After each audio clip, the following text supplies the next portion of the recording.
Bonjour à toutes et à tous. Je suis très heureux de vous accueillir ici en nombre pour cet événement, cette première édition des Explorateurs. J'espère, c'est un nouveau format qu'on teste à l'UDI en collaboration avec le groupe Synapse. J'espère que ça va vous plaire et j'en suis sûr d'ailleurs. Et donc, si ça vous plaît, parlez-en autour de vous parce que vous pourrez visualiser en replay cet événement. Donc, première édition, comme je le disais, des Explorateurs, organisée en collaboration avec l'UDI et le réseau Synapse, qui va donner la parole à des experts pour éclairer un sujet en une dizaine de minutes. Alors, juste un petit mot sur cette collaboration UDI-Synapse. Le groupe Synapse, donc je sais qu'il y a des externes au groupe SNCF dans la salle, donc tout le monde ne connaît pas ce qu'est le groupe Synapse. C'est un groupe d'experts, promoteurs de l'innovation, qui sont là pour développer l'innovation dans le groupe SNCF et faire rayonner leur expertise et leur innovation. Et quand on réfléchit, il y a pas mal de points communs entre le groupe Synapse et l'UDI, parce que l'UDI également est sur des sujets d'innovation, des innovations autour de l'ingénierie pédagogique, et on est aussi un laboratoire qui teste un certain nombre de choses. Et nous sommes là également pour rayonner dans la filière ferroviaire, pour développer les compétences et les métiers, et aussi également promouvoir l'attractivité. Donc voilà, on a cet enjeu commun avec Synapse de rayonner et de faire découvrir nos très beaux métiers. Donc avec Synapse, on a voulu tester ce nouveau format. On est assez habitué, nous, à faire des conférences à l'UDI, mais là, c'est vraiment un format un peu différent. Donc ce soir, nous vous invitons à un voyage, non pas à bord d'un train, mais un voyage au cœur d'une idée. Et cette idée, c'est la frugalité dans le ferroviaire. Donc, nous allons explorer la frugalité pour un petit peu changer de regard, pour accepter la contrainte, voir comment elle peut être un moteur d'innovation et rechercher la juste réponse aux justes besoins. C'est ça la frugalité, vraiment s'adapter avec parcimonie à son sujet. Donc, nous allons vous partager des démarches concrètes qui éclairent ce sujet, que ce soit autour des matériaux qui sont employés ou réemployés sur le réseau, autour de trains qui sont plus légers, plus modulables, plus innovants, autour d'un numérique plus sobre ou plus performant, et enfin autour d'une approche systémique dans le ferroviaire de ce qu'est la frugalité. Donc l'ensemble de nos experts vont éclairer ce sujet sur comment faire mieux avec moins, sans sacrifier ni à la sécurité, ni à la qualité de service, ni à l'expérience voyageur. Donc vraiment un beau défi. Donc avec nous ce soir, 4 intervenants qui viendront illustrer sur des axes complémentaires l'ensemble de cette thématique. La première intervention sera autour du concept de frugalité des infrastructures. Et donc j'appelle sur scène notre première intervenante, Hélène Arfaoui-Kenak, qui est Synapse évidemment, et qui est responsable des coopérations européennes et internationales sur l'ATO-ATS. Et tu vas nous parler du concept même de frugalité, il me semble. Oui, merci beaucoup Pierre. Bonsoir. Bonsoir à tous. Alors j'ai l'honneur de commencer cette séance et être la première exploratrice à passer. Donc mon nom c'est Hélène Arfaoui-Kenak. Je suis en charge des coopérations européennes et internationales sur l'automatisation des trains dans l'équipe Train Digital de la direction Innovation, Technologie et Projets Groupe du groupe SNCF. Alors, aujourd'hui, certes, je viens vous parler des infrastructures, mais je viens vous parler de la frugalité appliquée à la signalisation ferroviaire.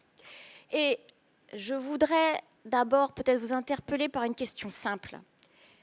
Et si les systèmes de sécurité de demain ne dépendaient pas seulement de la technologie la plus sophistiquée, mais de notre capacité à être frugaux?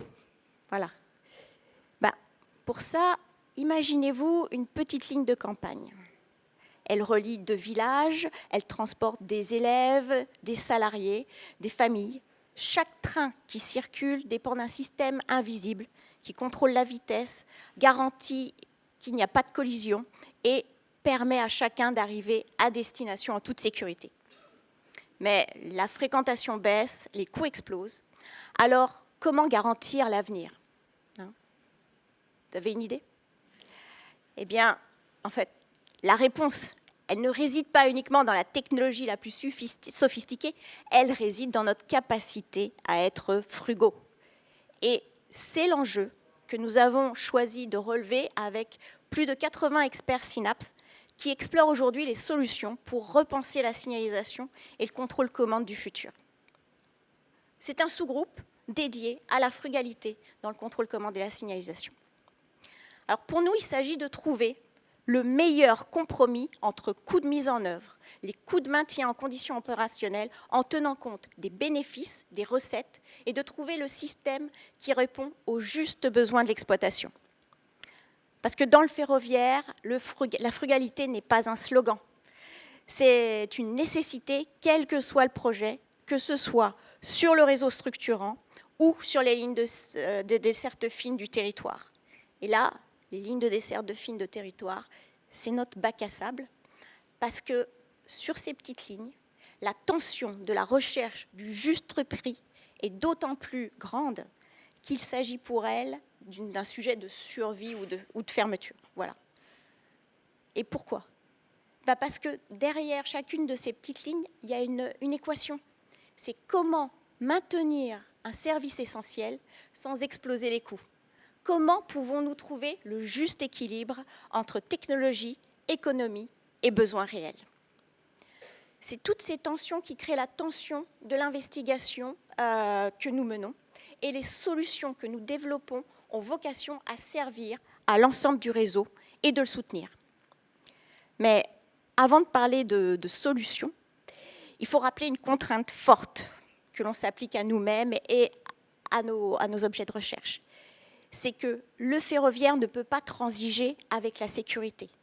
La frugalité, elle ne contourne pas l'analyse des risques, elle doit au contraire s'y inscrire pour proposer des solutions sûres, efficaces, économiques.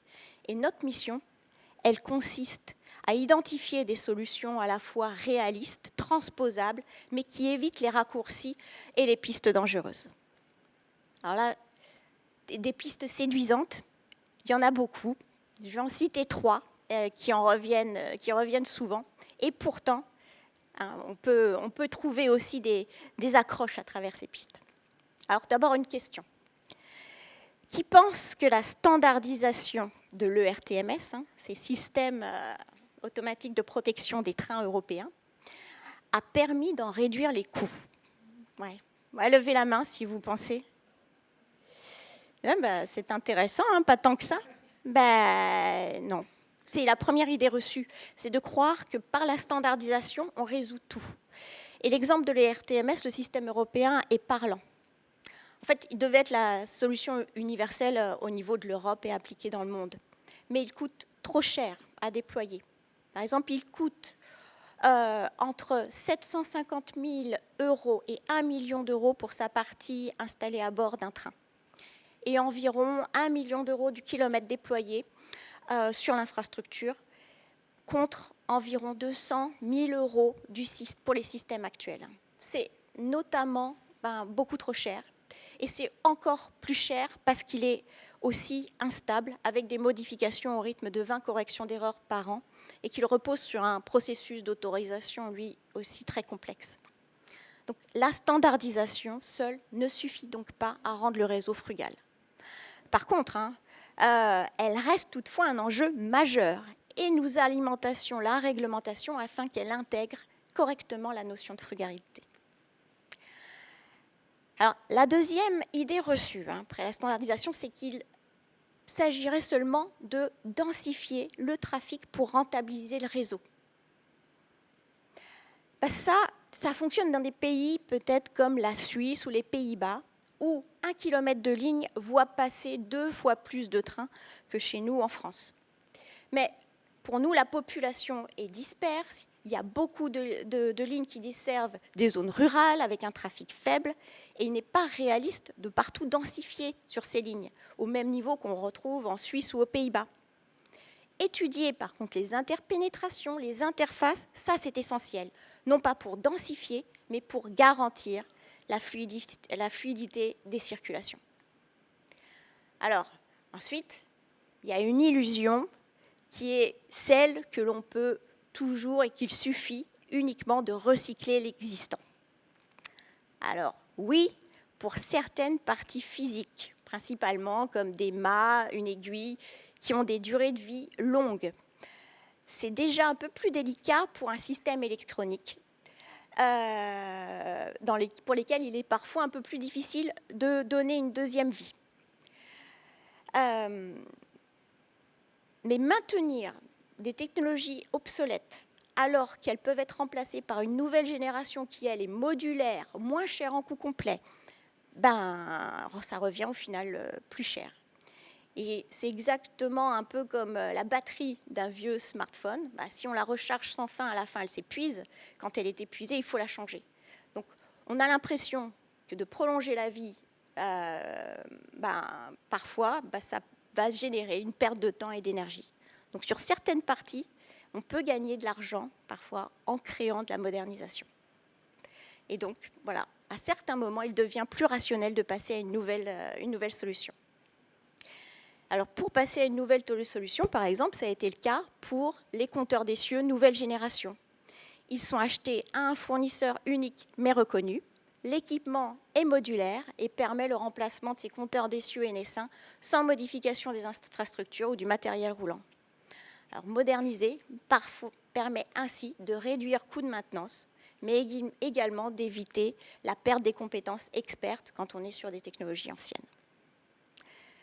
Alors, bon, maintenant qu'on a un peu les illusions et c'est là où on peut tomber dans des écueils, comment on avance concrètement ? Il y a 3 leviers principaux qui guident nos travaux. Le premier, c'est d'arriver à mesurer et à comparer. Il faut qualifier et mettre des chiffres sur la frugalité et nous avons conçu des outils qualitatifs et quantitatifs pour évaluer chaque solution. Les outils qualitatifs mesurent le niveau de frugalité en tenant compte du système développé. Par exemple, dans le cas d'un moteur d'aiguille, les critères qu'on va reprendre, ça va être le temps de mise en service et sa conformité aux normes en vigueur. Ce sont 2 critères, mais pas que, il y en a beaucoup d'autres. Sur les outils quantitatifs, ils permettent de fournir une estimation du modèle technico-économique complet, comme par exemple à partir des données de ligne, des données sur le matériel roulant et circulant, et le nombre de passagers, le type de signalisation, on met en évidence les flux, des coûts et des revenus entre les différents acteurs économiques et scénarios. Voilà, c'est ces outils qui permettent de prendre des décisions rationnelles et d'éviter les choix impulsifs. Le deuxième levier, ensuite, ça consiste à remettre de l'humain au centre, c'est nous. Et c'est un système n'est pas frugal s'il complique l'exploitation ou la maintenance. Alors, les experts analysent systématiquement les impacts sur les équipes, les fréquences d'intervention et la sécurité des opérations quotidiennes à partir des propositions des nouveaux systèmes. Enfin, le troisième levier consiste à préparer la transition entre le système existant et les nouvelles solutions, c'est-à-dire analyser la migration entre l'existant et la cible. Chaque ligne peut comporter plusieurs générations de signalisation et de contrôle-commande. Donc on étudie avec les experts comment ces systèmes peuvent coexister, comment les trains peuvent passer de l'une à l'autre sans interruption et comment intégrer progressivement les nouvelles technologies sans perturber le service. Grâce en fait à ces approches, on a identifié 5 catégories de solutions frugales. La première, elle consiste à dématérialiser. Cela signifie réduire le nombre d'objets fixes côté infrastructure et mettre plus d'intelligence dans les trains.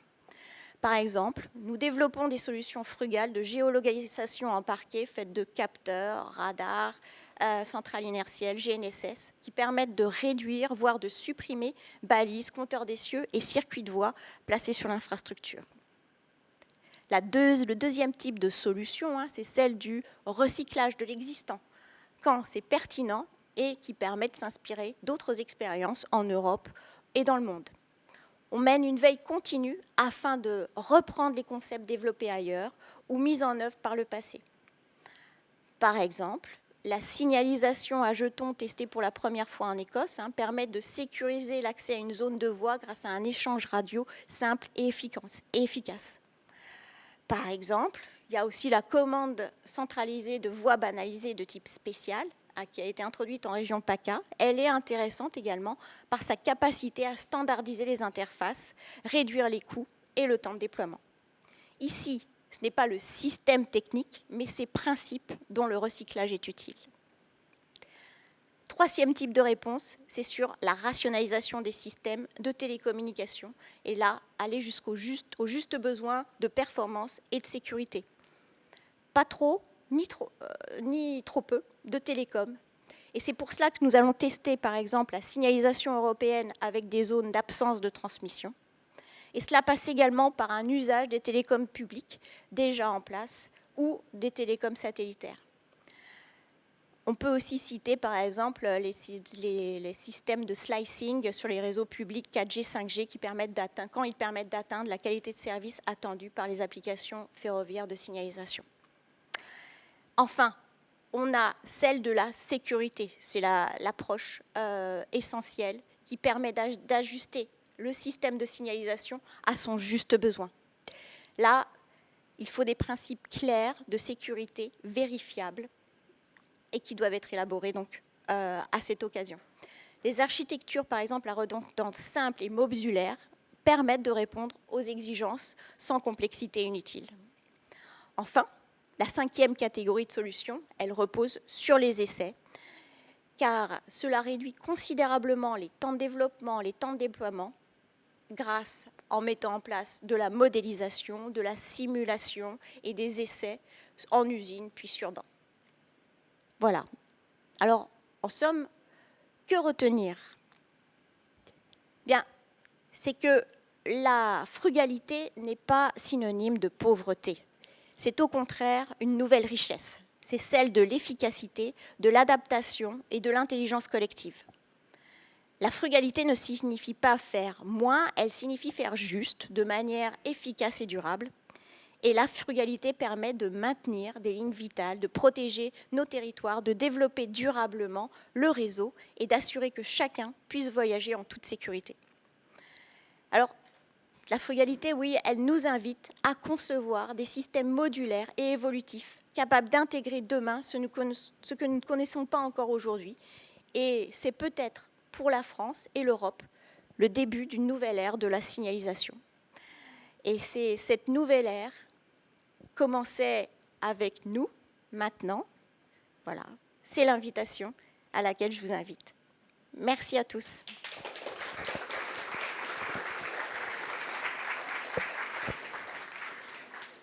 Merci Hélène, merci pour ce brossage très complet d'un ensemble de solutions techniques et qui peuvent effectivement permettre de maintenir le ferroviaire dans des territoires où c'est un petit peu plus difficile d'en faire.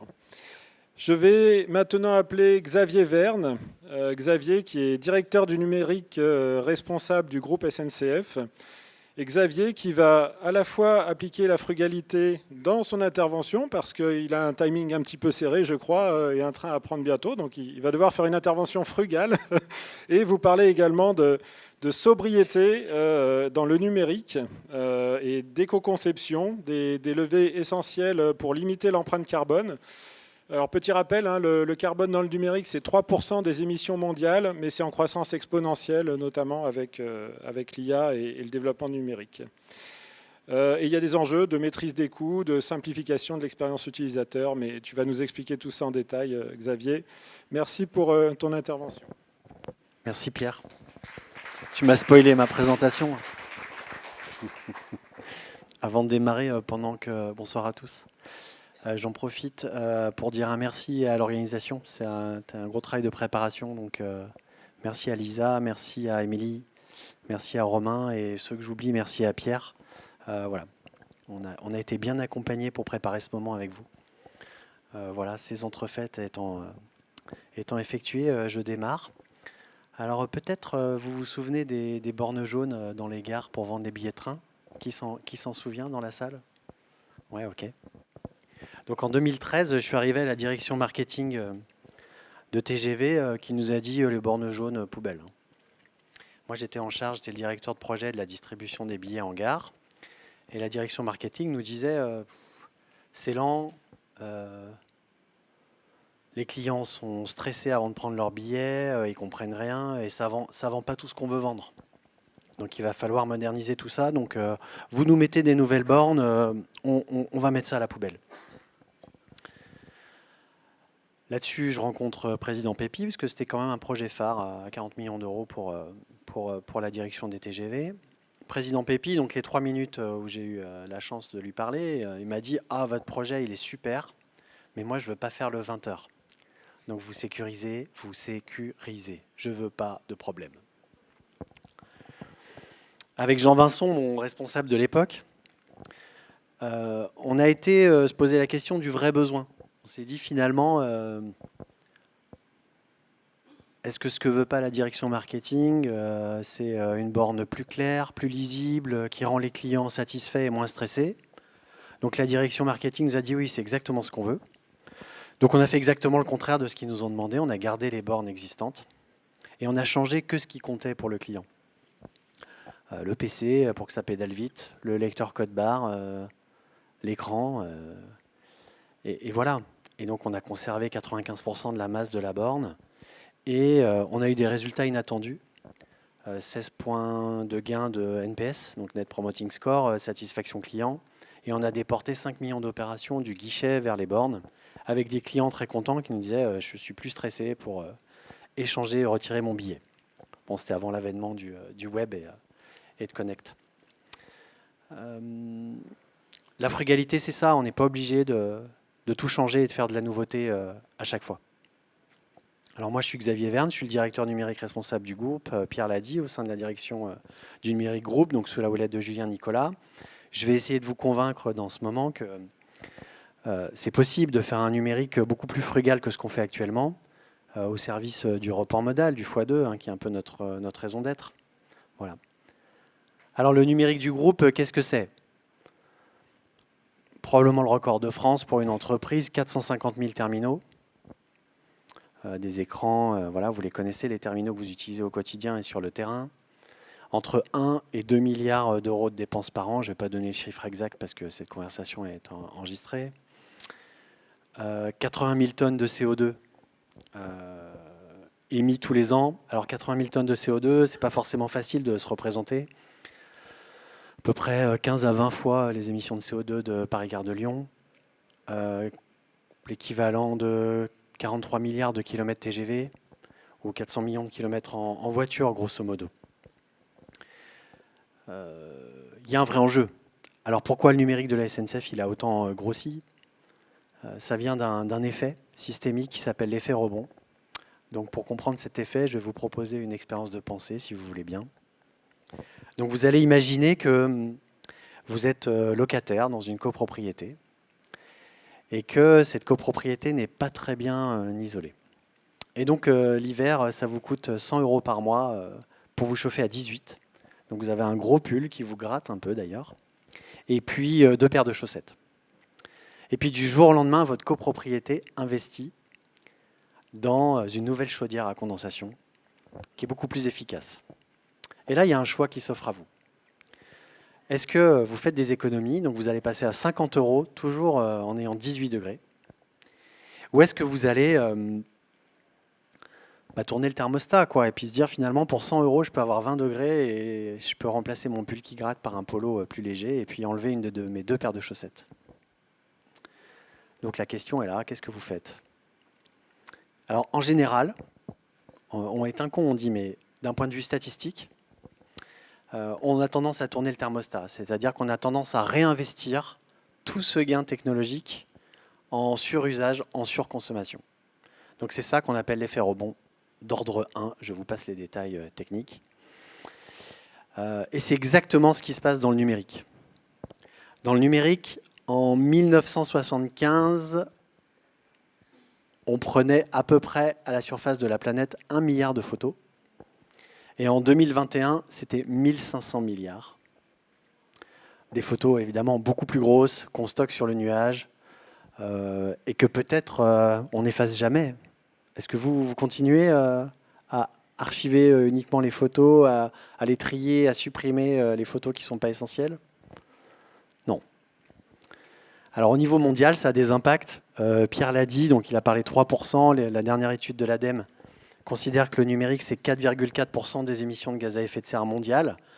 Pour un secteur qui était invisible, parce qu'il n'est jamais cité à côté du transport, de l'agriculture, des bâtiments, des grands secteurs émetteurs, en quelques dizaines d'années, c'est relativement remarquable. Il est en croissance de 6 à 10% par an, alors un peu plus rapide que notre livret A, y compris avant la baisse. Et si on ne fait rien, on sera autour de 8-10% en 2030. Et l'ADEME Arcep a dit l'année dernière que ça pourrait tripler d'ici à 2050, mais elle n'avait pas anticipé le boom de l'intelligence artificielle, dont je n'ai pas le temps de parler aujourd'hui, mais vous pourrez me recontacter là-dessus, parce que voilà, j'ai lu une bonne centaine de papiers sur le sujet et c'est pas glorieux. Il y a du travail, en tout cas, de frugalité autour de ce sujet-là. Et voilà, 8 à 10%, pour vous donner un ordre de grandeur, 8% des émissions de gaz à effet de serre mondiales, c'est toute l'automobile individuelle mondiale. Industrie automobile associée comprise. Donc c'est un sujet absolument majeur. Donc ce que je vous propose dans cette deuxième partie, c'est de mettre un peu, mettons ensemble des lunettes green, pour faire un mauvais anglicisme, pour se dire finalement comment on peut rendre ce numérique du groupe plus frugal. Alors spoiler, ça a déjà commencé, on y travaille, avec un réseau de référents dans toute la France et dans toutes les directions informatiques. Chez Réseau, par exemple, chez SNCF Réseau, on a 2 référents qui sont formés et qui ont formé eux-mêmes une équipe de 6 à 10 personnes référents autour de l'éco-conception logicielle. Donc voilà, il y a Yacine, Laurence, Bruno, Anaïs, Alexandre et j'en oublie, qui ont fait une formation de 2 jours sur l'éco-conception logicielle et voilà, que vous pouvez interpeller pour vous accompagner sur vos nouveaux projets ou sur vos applications existantes pour les revisiter et aller à l'essentiel. Puisque finalement, la frugalité, c'est quoi? Dans le numérique, le volet central, c'est finalement fournir les services informatiques essentiels avec le minimum de ressources.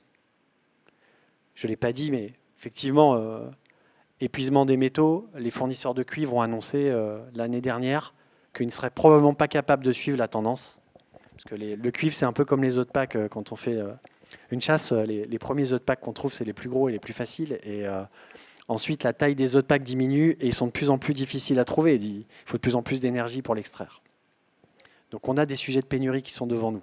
Donc comment on rend les services numériques avec beaucoup moins de ressources? Alors chez Réseau, ça a commencé. Chez les concurrents, par incidence, donc ils n'ont pas ce qu'on appelle le legacy, l'héritage informatique à faire vivre, et puis ils ont des processus métiers un peu différents. Vous ne verrez pas chez Trenitalia ou chez Tello, à l'inverse d'un personnel d'escale ou de conducteur, qui a tout cet héritage, vous ne verrez pas un smartphone pour passer ses coups de fil pro, un autre device terminal pour contrôler les billets, peut-être une tablette pour consulter la documentation, et puis un PC mutualisé avec l'équipe pour faire des saisies une fois par mois. Les concurrents arrivent, ils ont 1-2 terminaux maximum avec lesquels ils font l'ensemble des opérations. Donc ils nous challengent là-dessus. Alors oui, ils sont partis de rien et c'est plus facile de partir de la feuille blanche pour aller directement à la cible, mais c'est des dispositifs intéressants. Alors dans les bureaux, qu'est-ce qu'on fait autour de la frugalité? Peut-être vous connaissez le Fairphone. Alors qui connaît le Fairphone dans la salle, si on lève les mains? Voilà, donc c'est ce téléphone éco-conçu et réparable qui est fabriqué qui est conçu par une boîte néerlandaise. Je suis assez fier de vous annoncer que après 3 ans de démarche, il est au catalogue du groupe SNCF pour l'ensemble des collaborateurs depuis le 15 octobre 2024. Alors j'ai tout entendu au début, quand on a proposé cette idée avec l'équipe, on m'a dit « Ah, mais c'est un téléphone B2C ». C'est-à-dire que ça ne va absolument pas répondre aux besoins professionnels, Office 365 ne marchera pas. Et puis la réparabilité, c'est du pipeau, il n'y a aucune garantie. Les fabricants, ce qu'ils veulent, c'est vendre des téléphones, donc il n'y aura jamais de garantie au-delà de 2 ans. Et puis il ne sera pas performant, il va ralentir, il ne passera pas les mises à jour Android. Donc ce qu'on a fait, c'est qu'on l'a testé auprès de 100 utilisateurs pendant 6 mois. Et les utilisateurs nous ont dit à 90% que c'est le meilleur téléphone professionnel dont on les ait jamais dotés.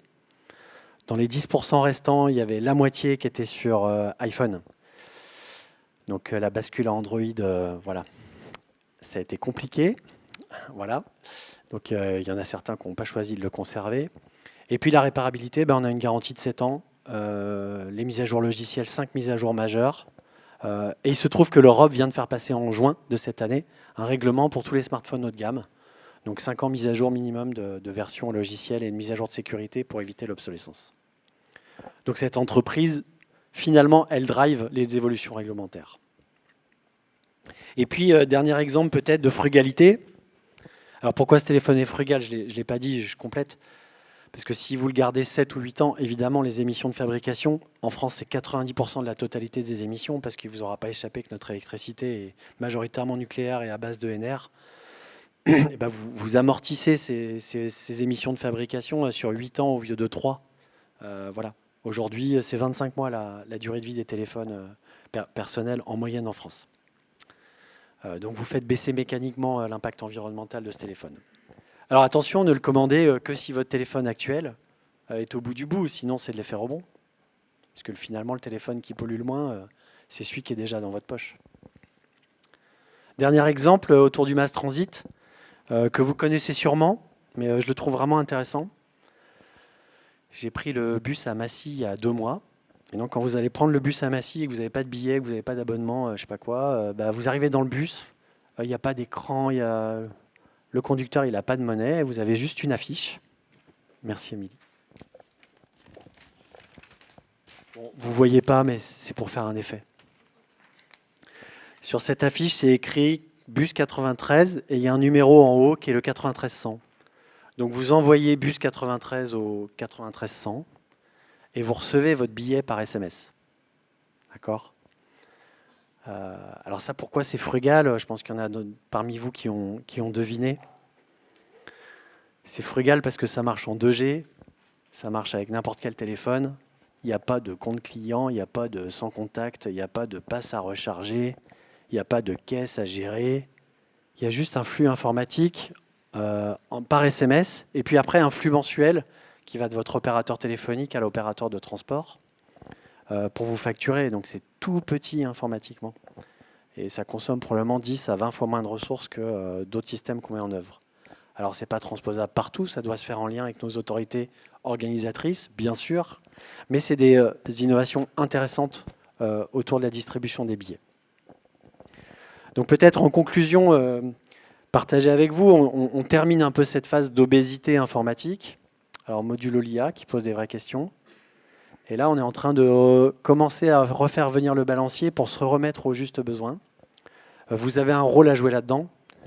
Christophe Anichet avait coutume de dire c'est pas parce que nos trains sont électriques que notre numérique ne doit pas être exemplaire. Donc moi, je vous invite à vous intéresser à ce sujet et à aller convaincre votre manager, vos collaborateurs, vos collègues que ce sujet il est important et que chacun a des leviers à sa disposition. Et on a un SharePoint à votre disposition. Dans toutes les DSI et les SA du groupe, il y a des référents numériques responsables qui sont là pour vous accompagner sur le sujet. Voilà. Agissons ensemble pour une société en mouvement solidaire et durable. Je vous remercie. Et je m'en vais. Merci Xavier, dans les délais, c'est parfait. Et merci pour ce regard que tu nous apportes sur le numérique et peut-être notre capacité à réfléchir autrement nos usages numériques. Pour le prochain sujet, je vais appeler Virginie Taillandier, qui est responsable essai et validation sur le projet TELI. Et donc, tu vas nous expliquer en quoi le projet TELI est vraiment un exemple concret d'innovation et de frugalité, parce que c'est une innovation qui a été conçue de manière systémique pour être moins coûteuse, plus modulaire, plus légère et plus économe en énergie, tout en ne faisant aucun compromis, évidemment, sur la qualité de service. Merci Virginie pour nous parler de TELI. Merci. Bonsoir. Ce soir, je vais commencer par vous parler de vacances. Ah, les vacances, la liberté, le soleil, les siestes, les apéros. C'était il y a déjà 1 mois pour certains et 2 mois pour d'autres. Imaginez un village, température agréable, pas trop chaud, pas trop froid, un soleil, les oiseaux, l'eau qui coule dans un ruisseau. Ça donne envie ? C'est beau, non? Pour y aller, il faut compter 7 heures de trajet, 2 correspondances et plusieurs modes de transport. Alors, ça donne toujours envie? Vous êtes prêts? On va dire qu'on habite tous à Paris. Donc on va se diriger vers la gare et on va prendre un intercité, Paris-Limoges, puis on va enchaîner avec un TER pour aller jusqu'à Guéret. On se rapproche, mais on n'est pas encore arrivé. Donc on va prendre encore un petit peu de courage et on va reprendre notre trajet pour aller direction Parsac Centre en autocar. Et pour finir, pour arriver à Aubusson, on va prendre un véhicule pour rejoindre ce petit village. Alors, est-ce que ça vous donne toujours autant envie? C'est une réalité sur ce qu'on appelle les lignes de desserte fine du territoire, qui représentent 27% du réseau, où l'offre de transport ne propose pas beaucoup de solutions ou des solutions de transport inadaptées aux besoins des voyageurs. Et c'est aussi pourquoi certaines personnes préfèrent utiliser leur véhicule, mais pour ceux qui n'ont pas leur permis, les choses se compliquent. Moi-même, dans le cadre d'un de mes anciens projets sur les passages à niveau, j'avais besoin de me rendre à Brec, qui est situé sur la ligne Auxerre-Quiberon. Cette ligne est ouverte entre juin et début septembre. Sauf que mon rendez-vous, à ce moment-là, on était en mars. Heureusement, j'ai mon permis, j'ai pu louer un véhicule et me rendre à mon rendez-vous. Le groupe SNCF réfléchit depuis quelques années à ces problématiques sur les lignes de desserte fine du territoire, et notamment la direction Technologie, Innovation et Projets, qui a lancé différents projets, Flexi, Drési et Telly. Ces projets sont complémentaires pour ces problématiques de lignes de desserte fine du territoire, mais ils répondent à des besoins différents, notamment en termes de capacité de train. Par exemple, Drési permet 30 places assises, alors que Telly en permet 70. Ce soir, je vais vous parler que de Telly. J'ai rejoint l'aventure Telly en mars 2022, mais le projet avait démarré déjà depuis avril 2020. Donc ce projet a été créé sur la base d'un consortium qui est piloté par SNCF et qui regroupe au total 10 partenaires. On a des gros industriels comme CAF, Alstom, Hitachi Rail et différentes autres entreprises avec des tailles différentes comme Capgemini, Texelis, la région Nouvelle-Aquitaine, le CEREMA, Railenium, Wabtec et Ectacom. Telly a été lancé sur la base de plusieurs constats. Le premier constat est que le matériel roulant, qui est le 73 500, qui est aussi connu sur d'autres sobriquets comme le concombre, la baleine bleue, le suppositoire. Bref, je ne vais pas vous faire toute la liste, il y en a énormément. C'est un train qui arrive en fin de vie d'ici 2030, voire 2040, en fonction des années d'acquisition. Le 73 500 représente plus de 300 engins qui circulent un peu partout en France. Il y a quelques années, on a fait un benchmark pour évaluer s'il y avait d'autres engins équivalents et décarbonés qui existaient sur le marché. On n'en a pas trouvé. Le deuxième constat, c'est des horaires et des fréquences de train qui peuvent faire préférer aux usagers de prendre leur voiture. Et enfin, le dernier constat, c'est des infrastructures vieillissantes qui nécessitent de lourds investissements et les régions qui ne sont plus en mesure de faire ces investissements. Face à ces constats, il a fallu trouver des solutions pour répondre aussi bien aux besoins des usagers que des régions, en alliant tout aussi bien innovation que frugalité. Et c'est là qu'arrive la bonne idée avec le projet Telly. Telly, c'est un projet avec une vision système, c'est-à-dire qu'on ne travaille pas uniquement sur la conception d'un train, d'un côté, mais on travaille également sur un système de signalisation et avec un ensemble de briques qui s'interfacent les unes aux autres. On a pensé vraiment à un système ouvert, c'est-à-dire qu'il est possible de faire circuler des trains Telly sur les lignes qui sont équipées d'autres systèmes de signalisation que le système de signalisation Telly. Et on a tout type de trains qui peuvent aussi circuler sur les lignes qui sont équipées de la signalisation Telly. C'est juste que les gains ne seront pas optimisés. Et là, vous allez me dire, mais en quoi concrètement ce train Teli est-il frugal ?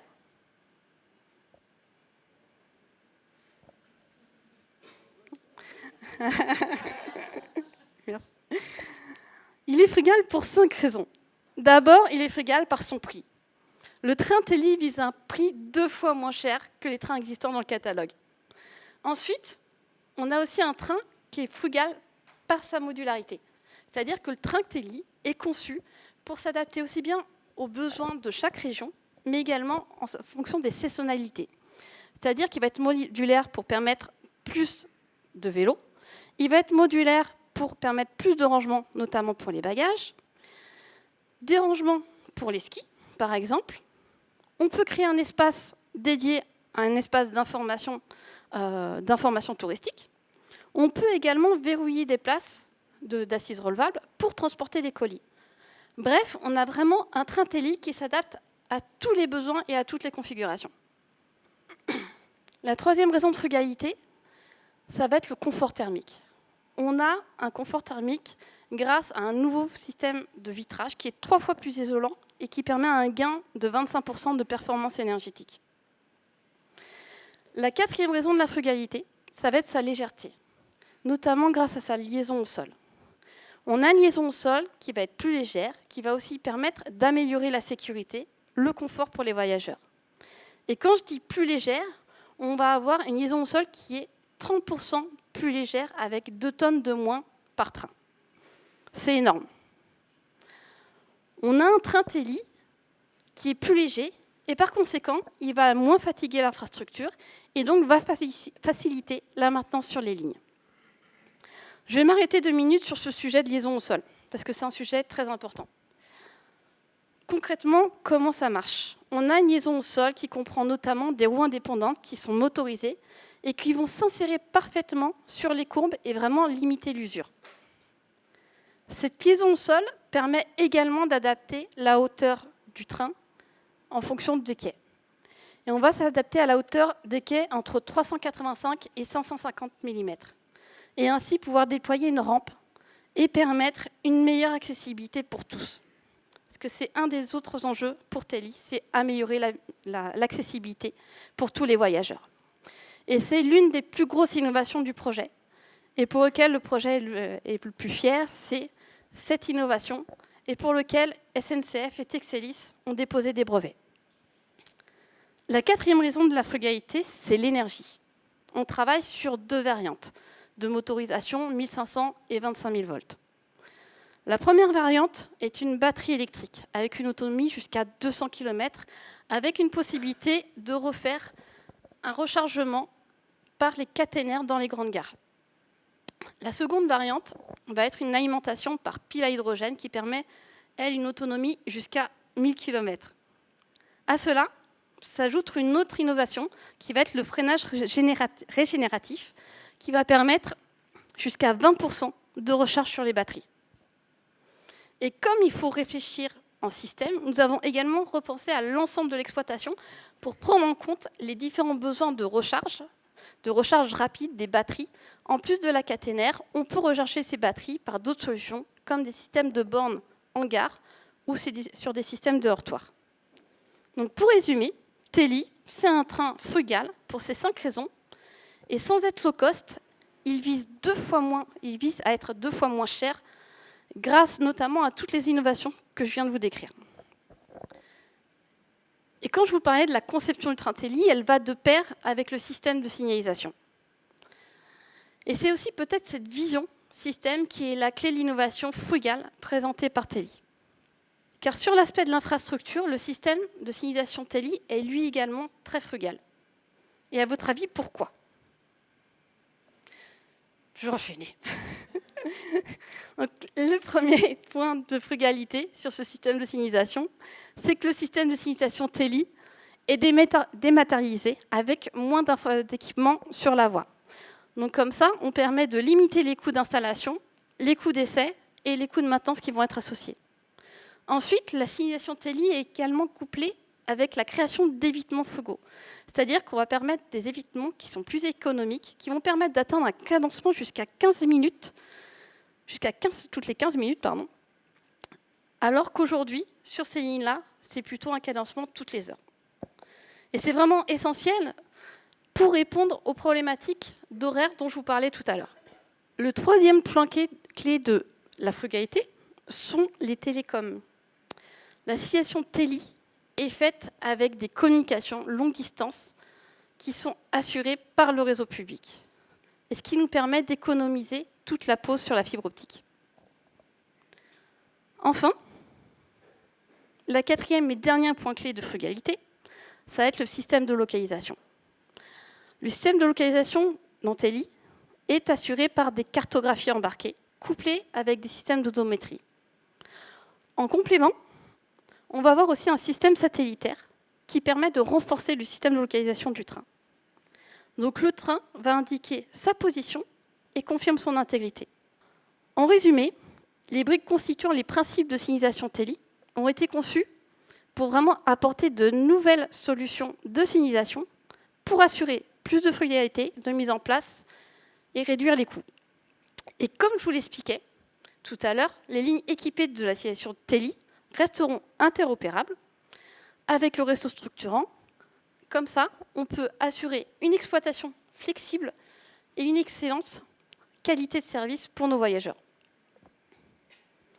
Enfin, j'aimerais terminer cette présentation par une invitation. Une invitation à venir visiter le showroom Téli à Saintes pour venir découvrir l'ensemble des innovations frugales. Et pour cela, il faudra faire un trajet de 3h08, une correspondance et 10 minutes de marche à pied. Je vous remercie.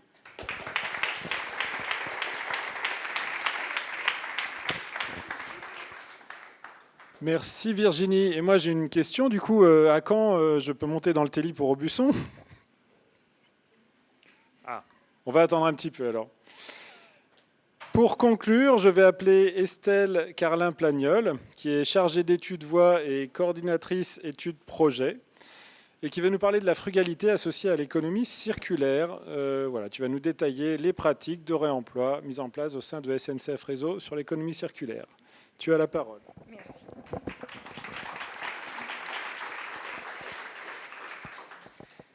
Bonsoir. Ayant grandi dans la région Languedoc-Roussillon, en périphérie de la ville de Nîmes, il m'arrivait l'été de prendre le train pour aller à la mer. Cette petite ligne passe en Camargue, au milieu des flamants roses, des taureaux et des chevaux. La vraie carte postale. Je n'y m'imaginais pas que 30 ans plus tard, je renouvellerais cette voie avec des matières de réemploi. Je m'appelle Estelle Carlin-Plagnol et je travaille chez SNCF Réseau en pôle régional ingénierie depuis près de 25 ans. J'ai réalisé de nombreuses études dans le domaine de la voie, du tracé de voie, de la réfection et de la création de quais. À ce jour, ma spécialité principale est l'assemblage et la connaissance approfondie des composants de la voie, qui sont les rails, les traverses et le ballast. Cela se nomme l'armement. Depuis 8 ans, je travaille spécifiquement sur l'éco-conception, le réemploi et l'économie circulaire dans la conception de l'armement des voies. La frugalité a donc structuré une partie de ma carrière. Comment j'en suis arrivée là? Par un concours de circonstances. Il y a 10 ans, l'état des composants de la voie Carcassonne-Limoux était préoccupant. On risquait de fermer la ligne. Nous avions un budget de 12 millions d'euros pour 23 km de voie, en sachant qu'à cette époque, le renouvellement d'un kilomètre de voie coûtait environ 1,3 million d'euros. Il y a des forts en maths parmi vous? Personne? Si on calcule, le résultat n'est pas bon. Il nous aurait fallu plus de 2 fois le budget que notre enveloppe nous permettait. Nous avons proposé plusieurs scénarios à la région. L'un d'eux préconisait le renouvellement complet du linéaire de la voie à partir de matériaux de réemploi issus du renouvellement de Carcassonne-Castelnaudary qui avait lieu la même année à proximité. Ça permettait de rentrer dans le budget. À l'époque, le réemploi de matériaux de voie se réalisait seulement sur voies de service, mais pas sur des lignes principales avec des voyageurs. Le défi était donc grand, proposer des solutions de conception de voies en respectant les prescriptions techniques à partir de matériaux de réemploi ou de surstock. C'est une inversion totale du rapport habituel entre conception et matière. La région nous a fait confiance et les travaux ont eu lieu en 2017 et 2018. Aujourd'hui, cette solution innovante a pour une voie principale donne entière satisfaction. Ce cas d'usage a été le premier à valider une approche frugale du renouvellement des lignes de desserte fine du territoire, qui sont des voies principales. Il faut noter que la frugalité, c'est la sobriété. Et justement, l'économie circulaire répond entièrement à cette problématique. Elle est composée de 2 piliers fondamentaux, qui sont la co-conception et le réemploi des matières. Le premier pilier est l'éco-conception. Petit rappel de définition, l'éco-conception consiste à créer des produits ou services en intégrant la protection de l'environnement. L'objectif est de réduire leur impact à chaque étape, la fabrication, le transport, usage et recyclage. Dans le domaine ferroviaire, on va essayer de concevoir nos projets différemment. Mais pour cela, il faut, premièrement, repenser les études de l'armement de la voie, rail, traverse, ballast. Dis-moi les matières dont tu disposes et je vais te concevoir une voie. La logique est inversée. D'habitude, on conçoit la voie et nous commandons les matières adéquates. Dans l'éco-conception, on fait d'abord un état des lieux des matières dont on dispose pour concevoir la voie. Deuxièmement, anticiper la logique matière. La source la plus importante de matière de réemploi provient des renouvellements de voies sur les lignes nobles. On transfère les rails, les traverses et le ballast de lignes exigeantes, par exemple une ligne LGV, à une ligne qui l'est moins, comme une petite ligne régionale. Il faut donc s'organiser pour les récupérer, les expertiser et les stocker. Le tout en privilégiant les circuits courts. SNCF Réseau monte en compétences pour développer l'éco-conception et le réemploi au niveau national. Par exemple, sont en cours d'écriture des référentiels nationaux sur le réemploi des rails et des traverses béton, ainsi que sur les produits réemployables de l'infrastructure.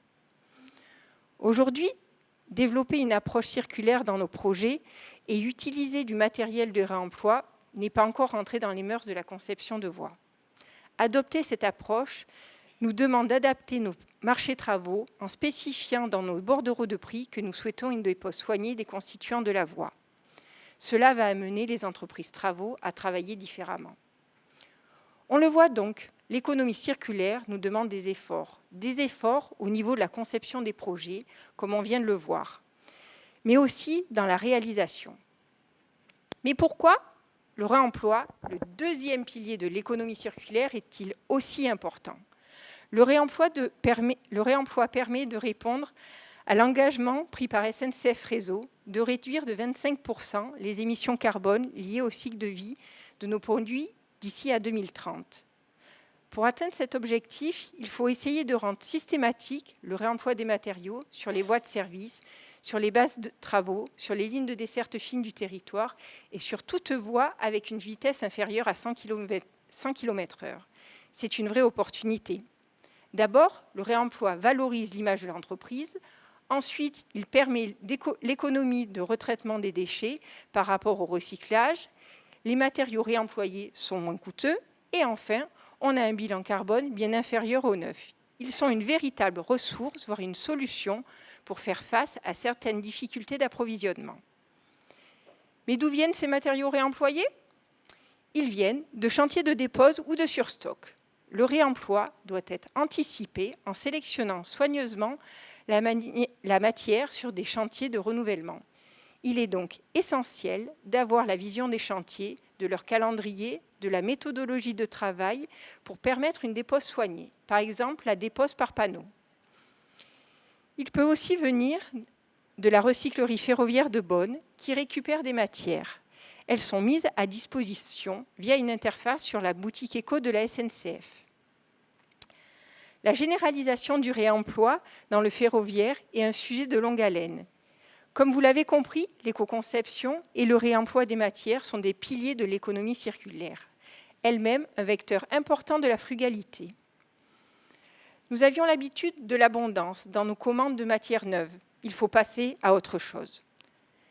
Cette expérience réussie m'apporte beaucoup au quotidien. Elle me permet de diffuser cette pratique auprès de publics différents, de donner les clés techniques de réussite.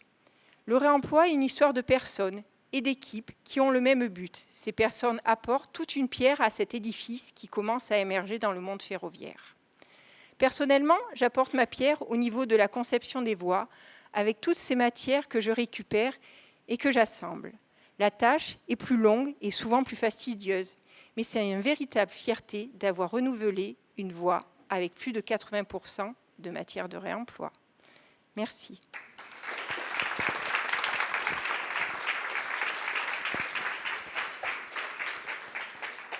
Donc, merci Estelle, merci pour ce dernier éclairage. Donc, je voudrais remercier très, très chaleureusement nos 4 explorateurs, exploratrices et explorateurs. Et je voudrais retenir avec vous quelques éléments ou quelques convictions autour de ces explorations. La frugalité n'est pas qu'une contrainte, il faut en faire une opportunité. On applique ça aussi, nous, dans nos formations à l'UDI, faire d'une contrainte une opportunité. Et quand on réfléchit en opportunité, ça ouvre des perspectives qui sont des fois plus larges. Le milieu ferroviaire est aussi un milieu qui est très capitalistique. C'est fait pour le transport de masse, que ce soit des gros volumes de personnes ou de marchandises. Et explorer la frugalité, ça permet d'ouvrir au ferroviaire de nouveaux horizons sur des petites lignes, sur des réseaux moins denses, etc.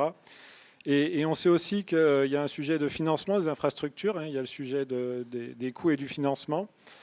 Et ces expériences frugales pourront apporter, j'en suis sûr, des nouveautés au ferroviaire et permettront de le développer. Je cherchais aussi un proverbe. J'aime bien illustrer nos interventions ou nos événements avec des petits proverbes.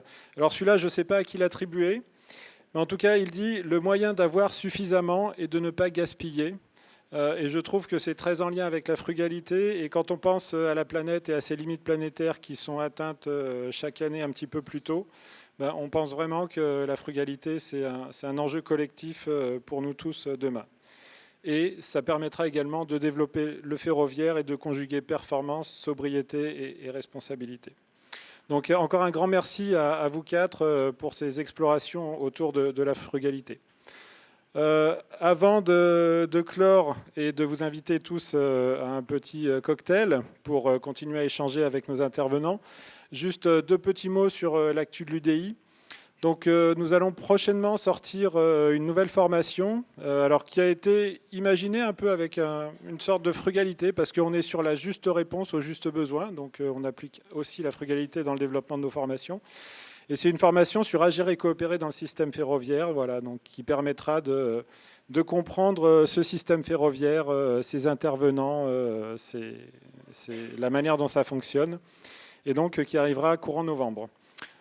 Également, je vous donne rendez-vous tous le 25 novembre pour notre soirée Pitch d'Enfer organisée avec notre partenaire ICOS. Je vois David ici dans la salle, merci David. Et donc Pitch d'Enfer, qu'est-ce que c'est ? C'est des doctorants du ferroviaire qui viennent pendant 6 minutes pitcher leur sujet. Et donc on est encore sur les sujets d'innovation et qui viennent éclairer tout ce qui se passe dans le ferroviaire, tout ce qui se passe dans ce beau domaine qu'on adore et qui nous tient à cœur. Voilà, je vous remercie d'avoir été présents et je vous invite tous maintenant à participer à un cocktail et à continuer à échanger avec nos exploratrices et nos explorateurs. Merci à tous.